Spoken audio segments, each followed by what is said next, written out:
Hey guys, welcome back to Brown's Rod and Custom. Happy Friday.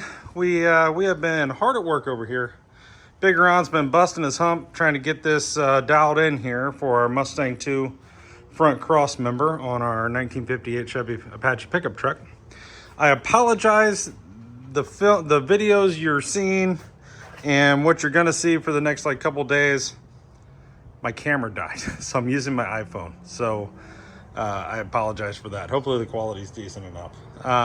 But we've made a lot of progress. So right now, just for the sake of this video, I bolted one bolt into that and I got a bungee cord on this, right? So the top hats are not exactly where they're going and the boxing plates need to be trimmed and so on and so forth, but you get the idea.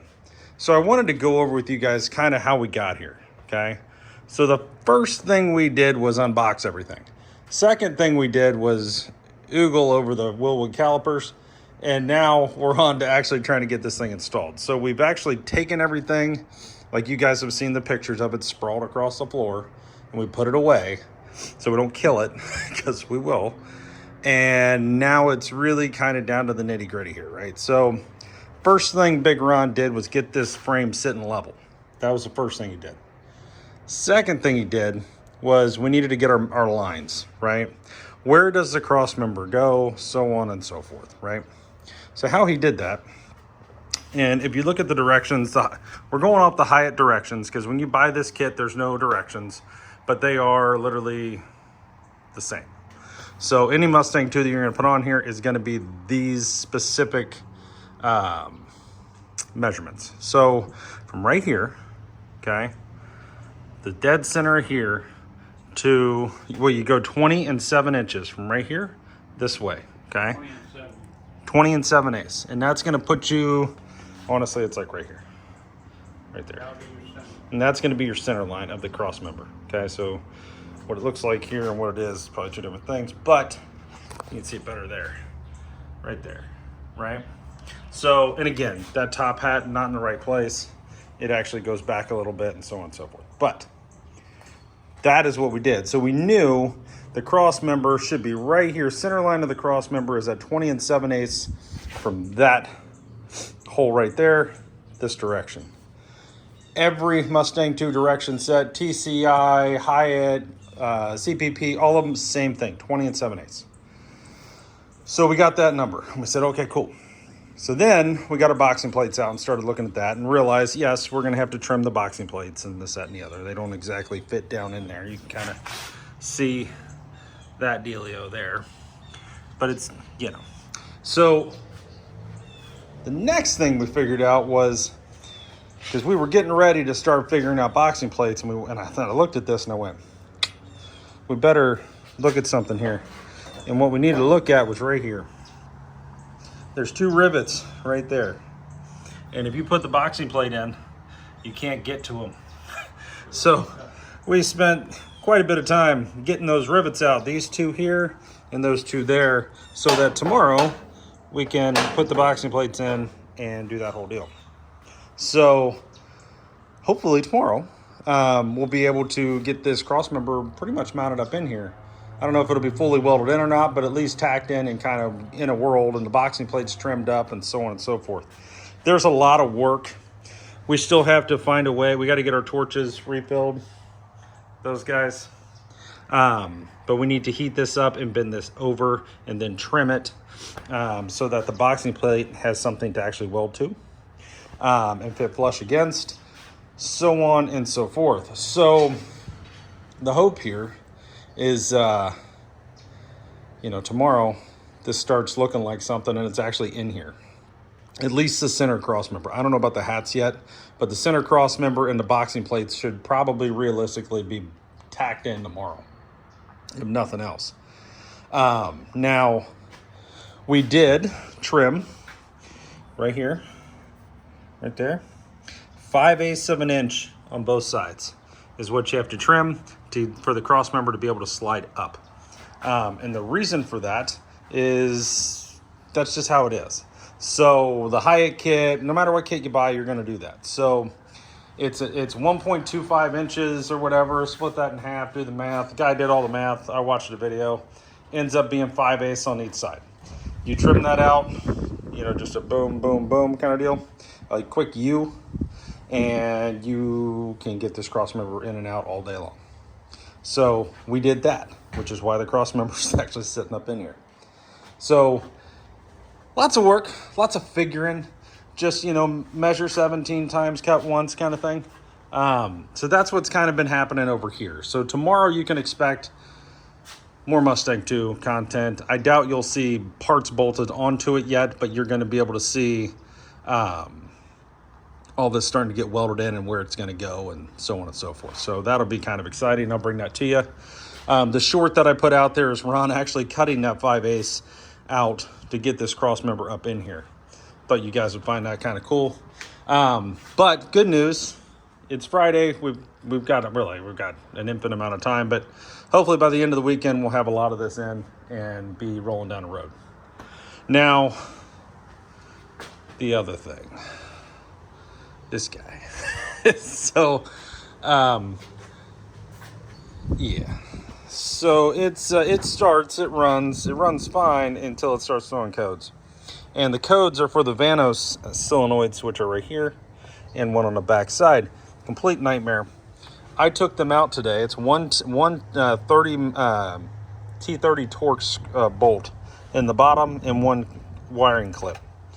Take that out, boom, life is good, pulls right out. They've got screens in them, okay? And you take brake cleaner and you spray out the screens, and then you put them back in, you clean them. I did that. It helped for a second, but what I believe, this one was clean. This intake one back here is the one that I'm getting the codes on. It was dirty, and I cleaned it, but like inside of it, behind that screen, there still could be metal and this, that, and the other, and it just could be bad. So I'm thinking that one's bad, so I bought both. So I got them coming tomorrow morning from O'Reilly's. That Vanos solenoid and this one, intake and exhaust.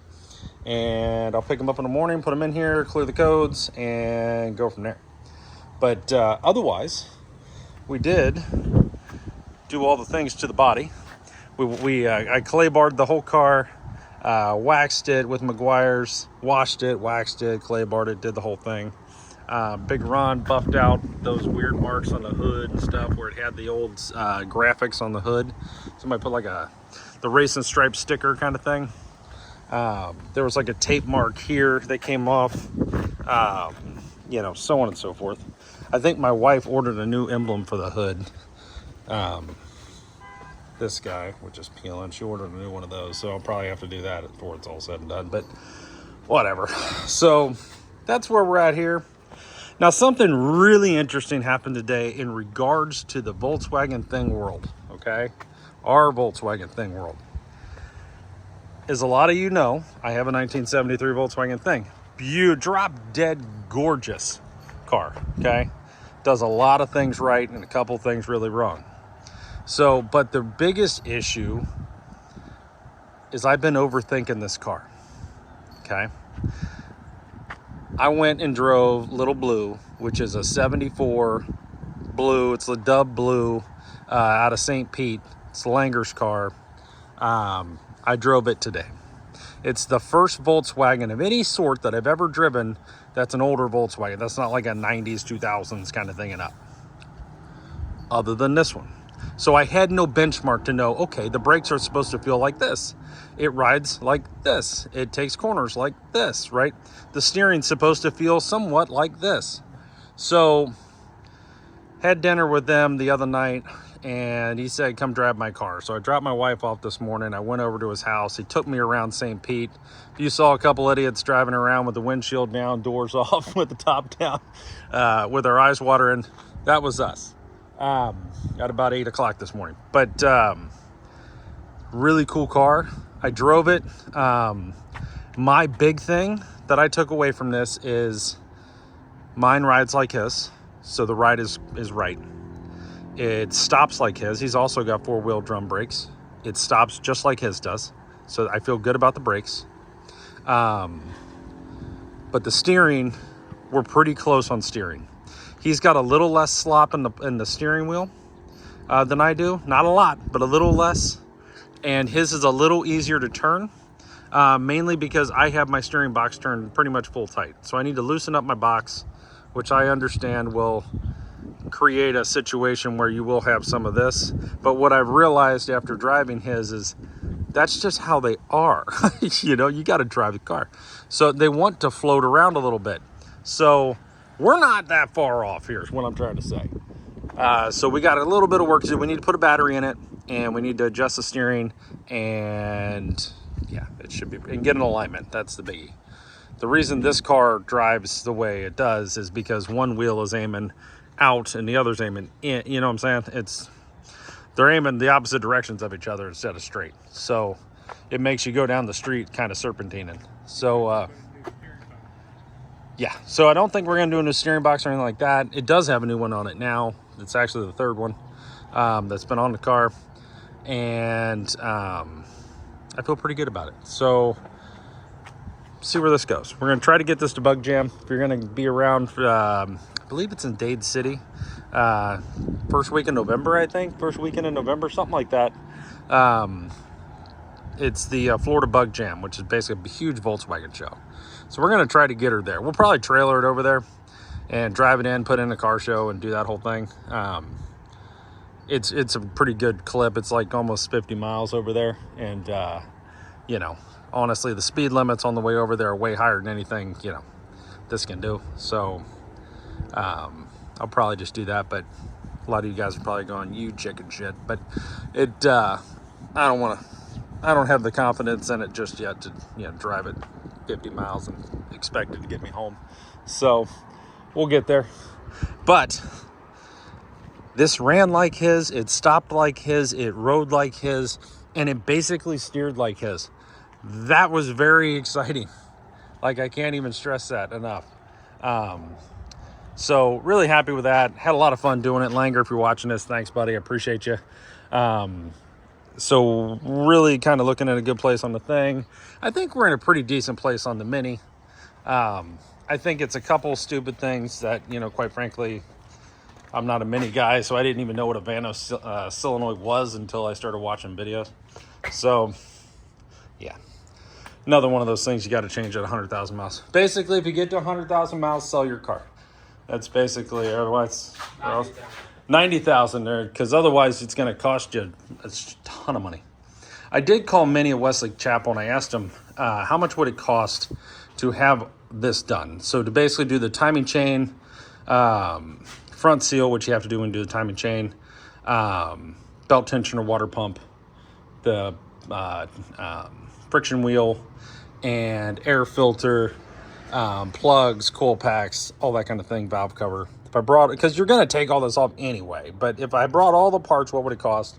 They wanted $5,900. Guys, I paid $8,400 for the car. So that gives you an idea, and that doesn't count parts. If you were to buy the parts from them, you're looking over $8,000, because I mean the valve cover is almost $1,000 itself. So here you are, right? So yeah, what's wrong with this car right now is electronics. It's not that it's physically wrong, if that makes sense. So we're dealing with that. But the big news of the day, Mustang 2 is starting to go in. Really excited about that. I mean, we're really starting to make some progress. Tomorrow will be a big day for this. It will really start to look like something. Things will start going in their permanent places. And then before, hopefully, you know, next week, we're bolting parts on it. That'd be kind of cool, making it a roller, getting everything. Now, good news, a couple things did happen today. The the upper and lower front control arms showed up today. So we have them. They look amazing. I've got everything put away so I don't kill it. And our new camera showed up. So, but it's a different camera than what I had, so I have to learn how to use it and all the things. So bear with me. But we have a really good, expensive camera that we're going to be doing a lot of this stuff with. So stay tuned for that. It should be a nice 4K filming experience, you know, for you guys. So anyways, guys, that's where we're at. Appreciate you watching. Thanks for supporting us. We're going to be getting back on our lives here tomorrow. I have literally, I kid you not, I bet I've got 40 hours under the hood of this car over the last few days. You know, starting at 7 in the morning until 8, 9, 10 o'clock at night, trying to get this thing dialed in, and just addressing issues and all the things. But there really wasn't anything to show you other than the parts showed up. And so I tried to do a live on that, and I realized now that I watch it back, the quality was terrible because I set the camera right there in the door where the dead zone is of the internet, so right about where Big Ron is, and it was, you know, grainy and terrible, and I apologize for that. So not for a lack of trying, but new camera's here, so we'll get that figured out, squared away. So stay tuned, guys. Should be a whole lot of things happening right here tomorrow. A little bit happening here and maybe a little bit happening there. We'll see where that goes. So stay tuned for all this. Thanks for watching. Appreciate you. Please like and subscribe, and we'll see you in the morning.